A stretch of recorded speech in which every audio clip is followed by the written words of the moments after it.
E ainda a história de Portugal. A primeira volta ao mundo, os 500 anos da viagem de Fernão de Magalhães, da qual só 18 dos 250 tripulantes sobreviveram.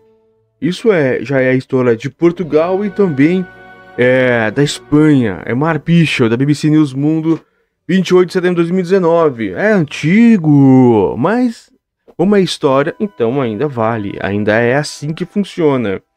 É muito legal essa história. Olha aqui o mapa de como mais ou menos era naquela época a ideia das pessoas no mundo. Os 250 homens que deixaram o porto de Sanlúcar de Barrameda em 20 de setembro de 1519 não tinham ideia da repercussão que teria aquela viagem. Olha que bonito que é esse mapa. Geopolítica.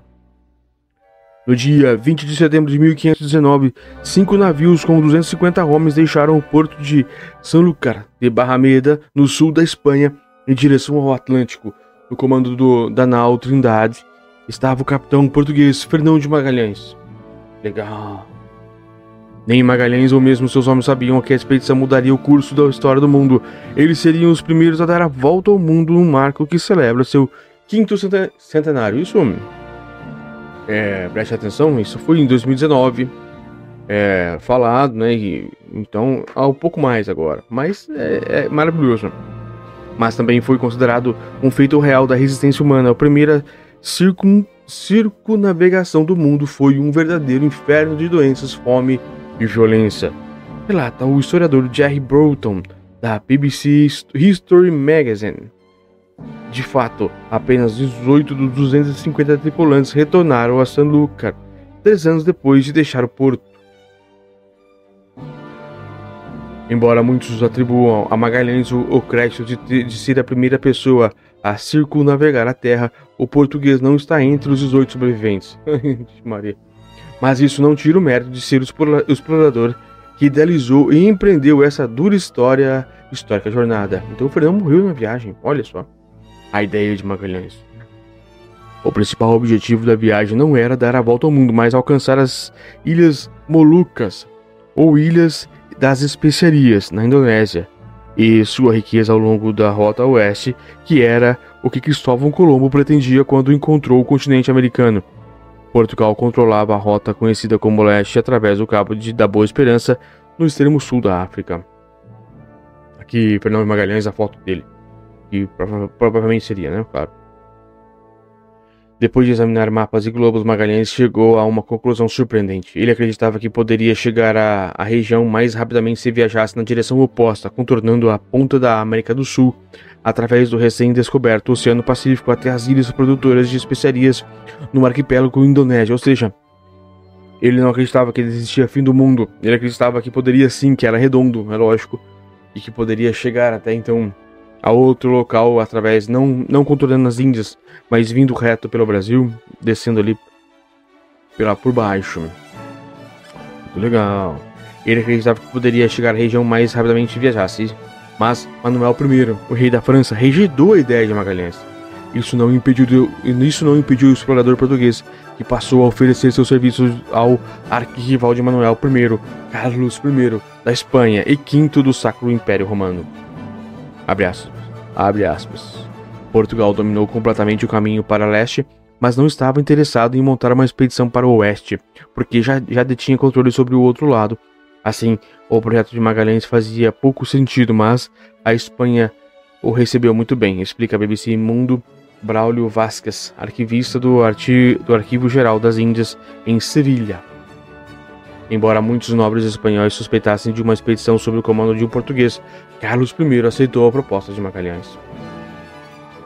Isso consistia em velejar pelo Cabo Hornos até as Molucas, embarcar um carregamento de especiarias e retornar pela mesma rota, reivindicando as ilhas para a Espanha. Logo após a descoberta de Colombo em 1494, Espanha e Portugal, as potências da época, chegaram a um acordo para dividir as áreas de navegação do Oceano Atlântico e o território do Novo Mundo, no chamado Tratado de Tordesilhas. Isso já até já li, né? Magalhães estava convencido de que as Molucas ficavam dentro da esfera de influência castelhana e, portanto, poderia trazer as especiarias de lá sem problemas. Por trás dessa crença, porém, havia um erro de cálculo que traria consequências terríveis para a expedição. Os primeiros obstáculos.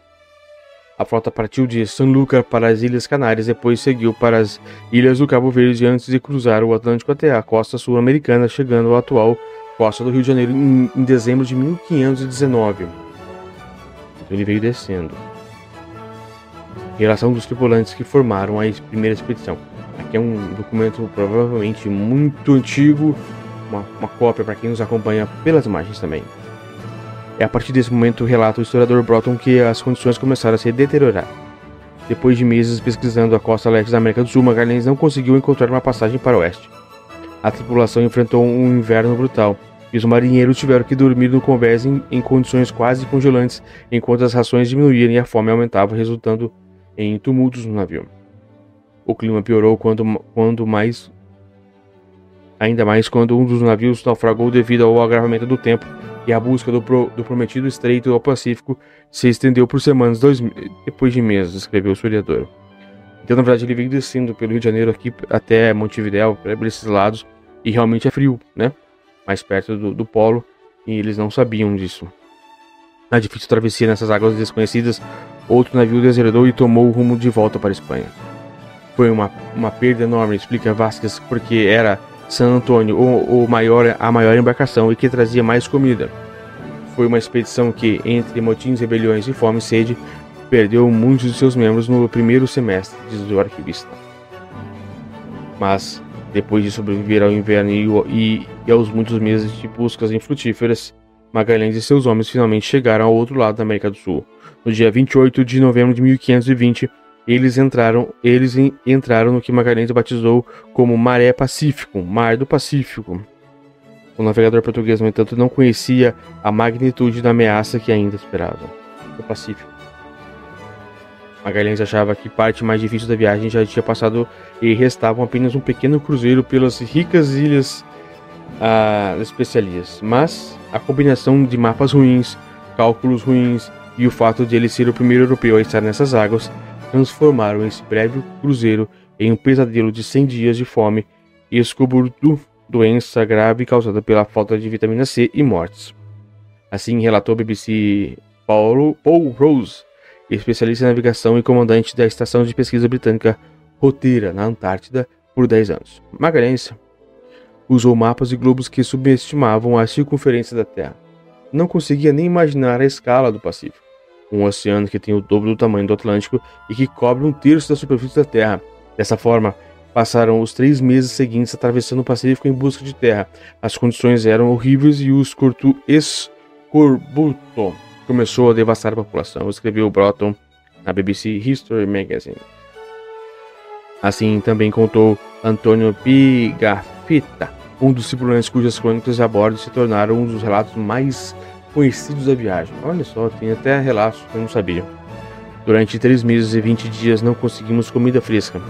Comemos bolo, embora não fosse bolo, mas poeira misturada com minhoca e o que restava cheirava urina de rato. Nossa, bebíamos água amarela, que estava podre, mas por muitos dias também comemos peles de boi que cobriram a parte superior do pátio principal.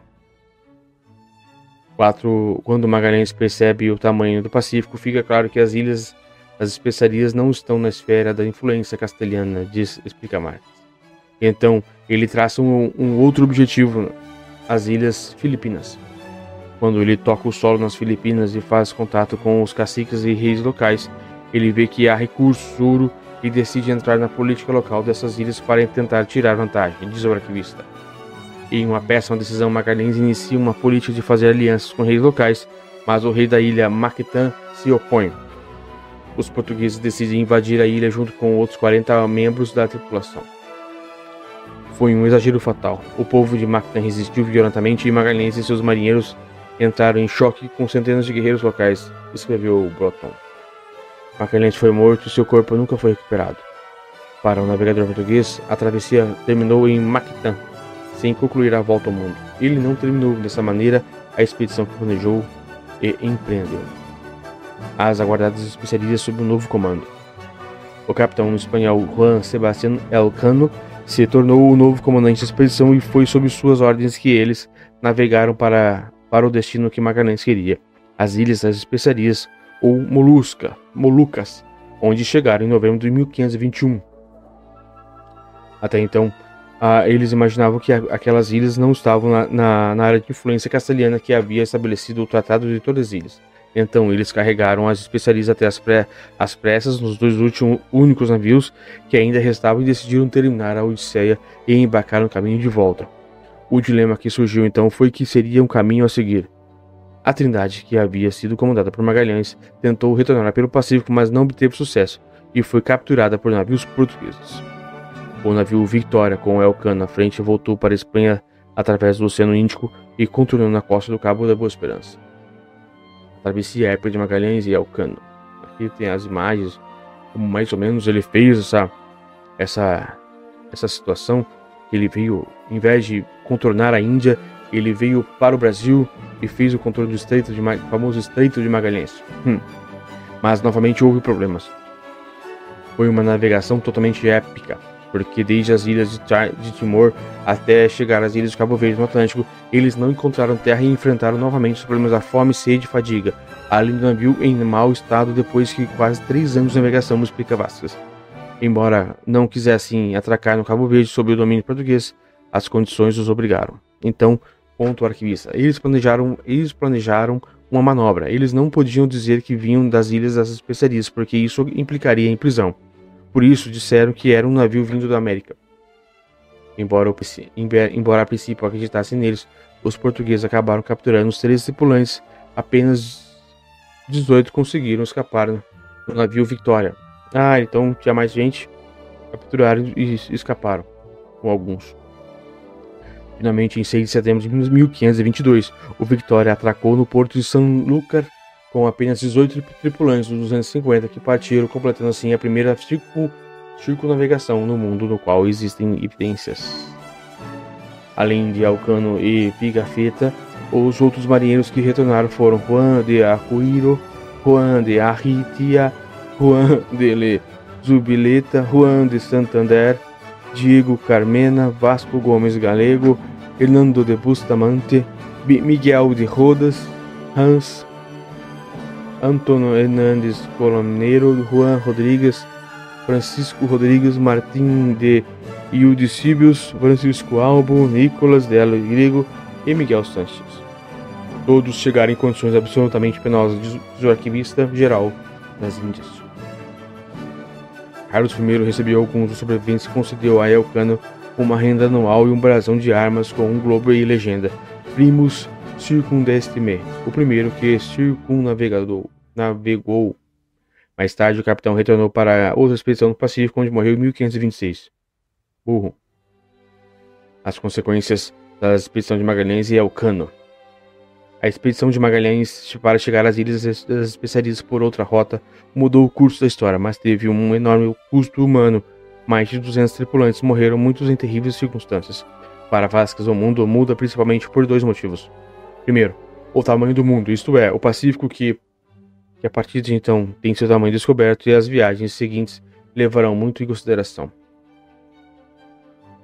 E por outro lado, eles perceberam que não existem, como foi dito nas crônicas medievais, seres monstruosos ou mitológicos, e em todas as partes encontramos a mesma coisa. Todos são seres humanos. Além disso, a Europa passa a ter ciência da complexidade de diferenças culturais do mundo. Por outro lado, no nível geopolítico, a viagem de Magalhães exacerbou as tensões políticas e comerciais entre Espanha e Portugal durante anos. Mas as consequências da jornada empreendida pelo explorador português devem ser vistas a longo prazo, avalia Broughton, e faz uma referência ao florescimento de rotas comerciais na segunda metade do século XVI, já que os vínculos que Magalhães ajudaram a estabelecer entre a Europa e o Sudeste da Ásia permitiram a circulação de pessoas e bens pela América do Sul. A mentalidade de Magalhães, sua imaginação e sua determinação em usar globos terrestres em vez de mapas planos para entender o mundo abriu uma profusão de novas oportunidades de negócio, diz ele. É possível dizer que sua grande viagem deu o tiro inicial na corrida à globalização, como todos os riscos e oportunidades que isso nos representa hoje. Sensacional!